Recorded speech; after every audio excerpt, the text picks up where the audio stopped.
Waalaikumsalam warahmatullahi wabarakatuh. Jamaah. Oh jamaah. Alhamdulillah. Raditu billahi robba wabil islami dina wabi Muhammadin sallallahu alaihi wasallam nabiyya wa rasulah. Allahumma sholli ala sayyidina Muhammad wa ala ali sayyidina Muhammad. Jamaah apa kabar semuanya? Udah siap-siap sholat belum? Udah sholat pasti kayaknya nih. Udah di depan TV. Udah bersama dengan guru-guru kita, ada Ustadz Maulana, ada Habib Muhammad dan juga ada Ustadz Syam. Tapi sebelum kita belajar sama guru-guru, ada sesuatu yang viral, yang menyedihkan, yang kita mohon doanya jamaah yang ada di rumah juga. Apa sih? Ini dia. Subhanallah, ini adalah salah satu bukti bahwa Allah maha besar, kita maha kecil. Makanya gempa itu pertanda bahwa ini Allah memperlihatkan kekuasaannya. Dan betul tadi kata Caca, kita ini kecil dan ini sebagai peringatan buat kita untuk lebih mengingat kepada Allah. Apalagi untuk memperingatkan diri kita untuk waspada. Bagaimana kita bisa menjaga lingkungan dan sebagainya. Yang namanya gempa, itu namanya fenomena alam. Apa Bu? Fenomena alam. Nanti akan jadi bencana jika terjadi korban. Yang namanya gempa itu biasa. Apalagi ada gunung dan sebagainya. Gunung itu adalah bagian daripada pasak-pasak bumi. Artinya apa? Pakunya bumi. Nah, pada waktu Nabi Isra Mi'raj, Nabi melihat gambaran bumi itu sudah tua, digambarkan sebagai seorang nenek-nenek gitu. Subhanallah. Jadi begitu sayangnya Allah sama kita, banyak tiang pancang yaitu gunung-gunung. Dan itu ternyata sudah terbukti dalam ilmiah. Ilmiah benar. Baginda Rasul sudah mengetahui ribuan tahun yang lalu. Subhanallah. Baiklah Ustadz Maulana, alhamdulillah terima kasih atas waktunya. Kasih tepuk tangan dulu dong Bu. Jamaah yang ada di studio semangat banget. Udah sholat belum Bu? Angkat tangannya kalau udah sholat Bu. Masya Allah. Gimana rasanya sholat Bu? Seneng? Jamaah yang ada di rumah juga gimana rasanya sholat? Seneng? Pernah gak sih kita ngerasain pengen banget sholat? Kalau azan itu bukannya kita kayak aduh udah azan lagi, tapi kayak alhamdulillah sudah azan. Terus kita bahkan sebelum azan aja udah pakai baju yang bagus, udah rapi, udah sikat gigi. Pokoknya udah siap-siapnya tuh udah maksimal lah.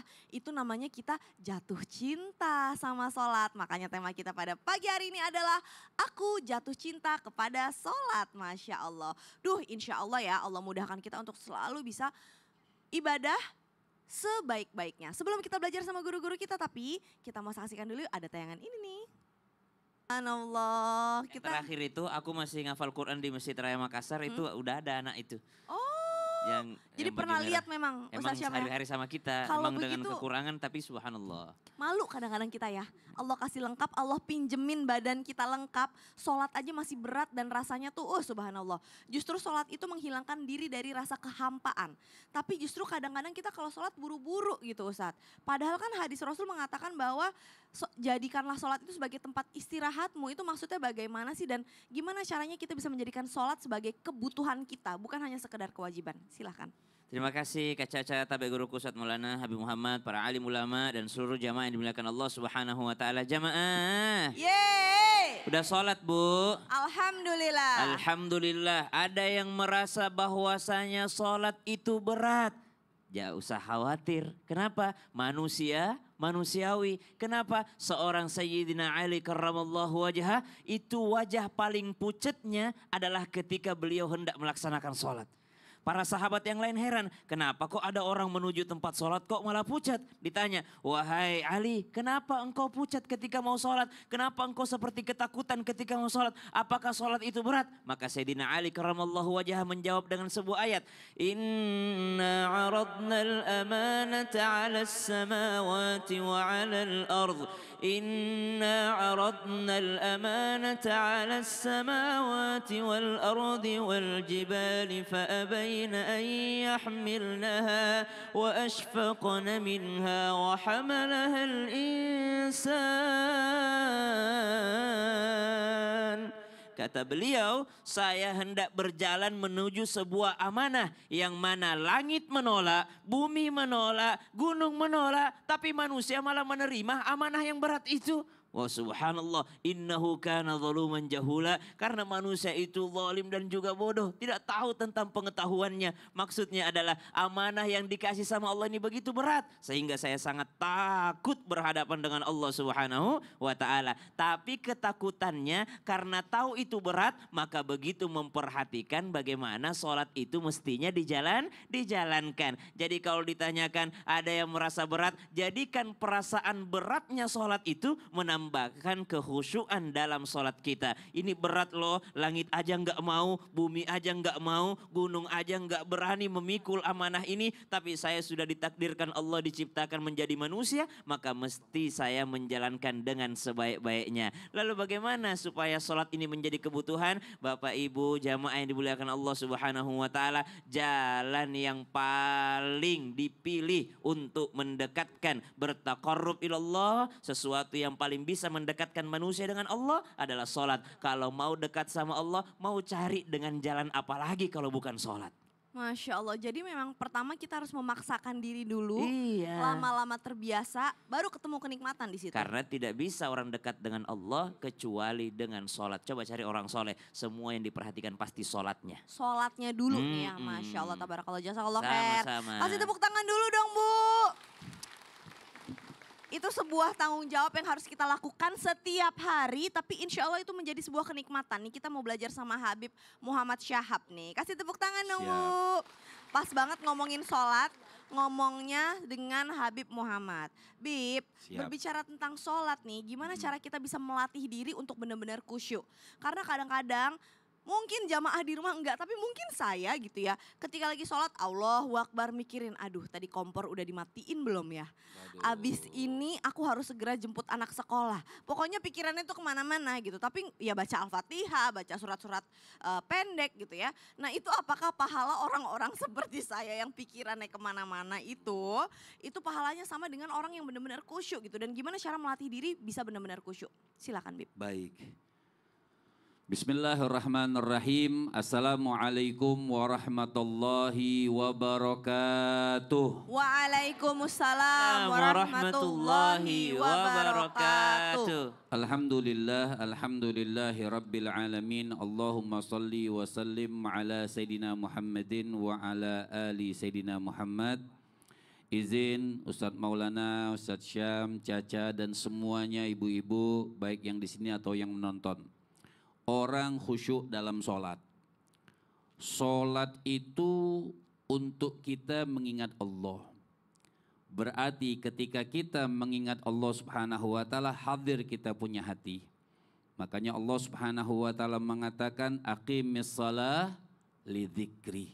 Dirikan sholat, tunaikan sholat itu untuk mengingat aku. Kita sholat ini berarti bukan hanya sekedar menunaikan kewajiban dari Allah. Asal sholat saja, yang penting udah sholat zuhur, yang penting udah sholat asar, yang penting sudah sholat maghrib. Lidzikri, mana untuk mengingatnya. Jadi kalau kita masih sholat, masih ngingat kompor, berarti belum mengingat Allah. Kalau kita sholat masih ngingat dunia itu belum mengingat Allah Subhanahu wa taala. Hati malasom itu ditanya kiat supaya bisa khusyuk itu. Hatim al-Asam itu ditanya, wahai Hatim bagaimana sholat mau bisa khusyuk? Beliau mengatakan ketika aku sholat, aku selalu berkeyakinan di dekat aku ini ada malaikat Idzrail yang mau mencabut nyawaku. Maka saat itu aku selalu ingin bertemu kepada Allah Subhanahu wa taala. Maka aku selalu mengingatnya ketika sholat, hadir hatiku dari awal sholat sampai akhir sholat. Dia hadir mengingat Allah Subhanahu wa taala. Kalau ditanyakan sama atau tidak pahala orang yang hadir sama yang kurang hadir, pasti beda. Ats-tsawab ala qadri ta'ab. Banyaknya pahala orang sholat itu banyaknya hadirnya hati dia kepada Allah Subhanahu wa taala sama orang yang kurang hadirnya kepada Allah Subhanahu wa taala. Cuman ada rumus, artinya minimal orang hadir sholat itu minimal waktu takbiratul ihram. Takbiratul ihramnya jangan enggak hadir. Allahu Akbar, betul-betul hadir dan khusyuk ketika takbiratul ihram walaupun kita tidak sanggup hadir dari awal sampai akhir. Minimal itu. Minimal. Dan cara melatih dirinya adalah banyak-banyak ingat tentang kematian. Betul. Boleh nggak Bib berharap ya Allah matikanlah aku dalam sholatku? Boleh nggak? Boleh. Iya kan? Boleh. Bismillah. Karena itu pahala yang besar ketika sholat. Jadi ketika sholat jangan-jangan nih sholat terakhir saya nih. Nah. Nggak akan kepikiran tuh cucian kotor. Betul, jadi waktu di Subhanallah. mall bawa mengkena, menyiapkan sholat, Siap. mempersiapkan diri. Siap Bib, baik. Jazakallah khair. Iya. Bib, kasih tepuk tangan dong Bu. Nah ini saya mau nyampein, ini kan jamaah sekarang membludak Banyak banget nih, ada 120 jamaah yang ada di studio Yang kita jelas nih. insya Allah, nih besok hari Sabtu. Oh, tanggal 2 Agustus 2025, ingat ya jamaah yang ada di sekitar BSD dan sekitarnya akan ada tablik akbar. Trans TV Festival di BSD Sunburst ya. Gratis dan di sana Pokoknya datang semuanya. banyak banget makanan-makanan yang seru. Kalau Pokoknya lapar, ramaikan. kalau Tuh, lapar Kalau lapar ya. bisa makan di Wendy's. Kalau aus. Kalau terus aus bisa makan di Coffee Bean. minum. Iya bisa Makan bisa minum di sana. minum bisa di Tapi Coffee kalau Bean. bayarnya pakai apa dong? Bayarnya pakai alobank lah. Tapi kalau tidak punya lobeng? Tenang, di sana bisa nanya-nanya sama Oh. tenannya, di sana ada buka langsung alobank Dan di sana. banyak but-but lainnya juga ada Iya, di sana. bisa ketemu Pokoknya sama Ustadz jamaah, kita Maulana. akan tablik akbar di sana ya. Datang Yes. ramaikan dan bawa hati yang rindu akan ilmu dan keberkahan. Tanggal 2 Agustus 2025, pokoknya jam 5 Pokoknya subuh kita syuting ketemu di Islam sana. Cinta di sana, tablik Insya Allah. akbar. Tapi tetap habis ini kita akan lanjut belajar bersama dengan guru-guru kita. Jadi jangan kemana-mana, tetap di Islam itu Indah. Jamaah! Yeay.